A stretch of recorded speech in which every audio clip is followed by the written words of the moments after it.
మరి ఇట్లాంటి ప్రభుత్వం ఎన్నుకున్నారు కదా. కాబట్టి ఏముంది ఇక ప్రజలే కరప్షన్ గవర్నమెంట్ కావాలని కోరుకుంటే, కరప్షన్ సిస్టమ్ కావాలని కోరుకుంటే, కరప్షన్ లేని సిస్టమ్ నచ్చకపోతే ఇంకా ఏముంది. ఇక కరప్షన్ గురించి సీరియస్గా తీసుకుంటున్నట్టే జనం మాట్లాడుకుంటారు, చాలా పెద్ద ఎత్తున మాట్లాడుకుంటారు. కానీ ఎవడు తినలేదనుకుంటున్నారు? ఇవాళ చంద్రబాబు గారు 5 పైసలు తినరు, జగన్మోహన్ రెడ్డి 5 పైసలు తినరు. ఎవడన్నా సొంత కనీసం వాళ్ళ పార్టీ వాళ్ళు నమ్ముతారా? పాపం నిజంగా వాళ్ళు తినకపోయినా తిన్నారని అంటారు. ఎలాగో అంటున్నారు కదా అని తింటున్నారు వీళ్ళు, ఎలాగో అంటున్నారు కదా అని తింటున్నారు. ఇప్పుడు వర్షాకి ఇంకా ఇవ్వలేదు, ఇవ్వబోతుండగా ఈ పేపర్ల వార్తల వల్ల ఆగిపోవచ్చు. మేబీ మళ్ళీ వేరే పేరుతో ఇంకోటి పుట్టుకు రావచ్చు ఫ్యూచర్లో.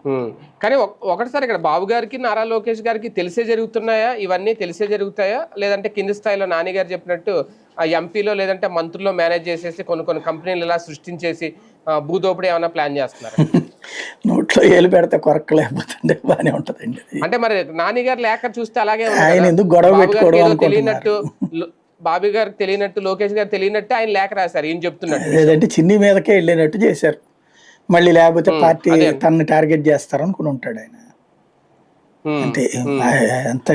ఇప్పుడు ఒక ఫ్యాక్టరీ ఒకటి కంపెనీ పెడతానని కానీ మన దీని దాకా దాన్ని ఏమంటారు మినిస్టర్స్ దానికి సంబంధించిన క్యాబినెట్ దాకా వచ్చేస్తుందంటే అదేంటి ఎంక్వైరీ చేయకుండానే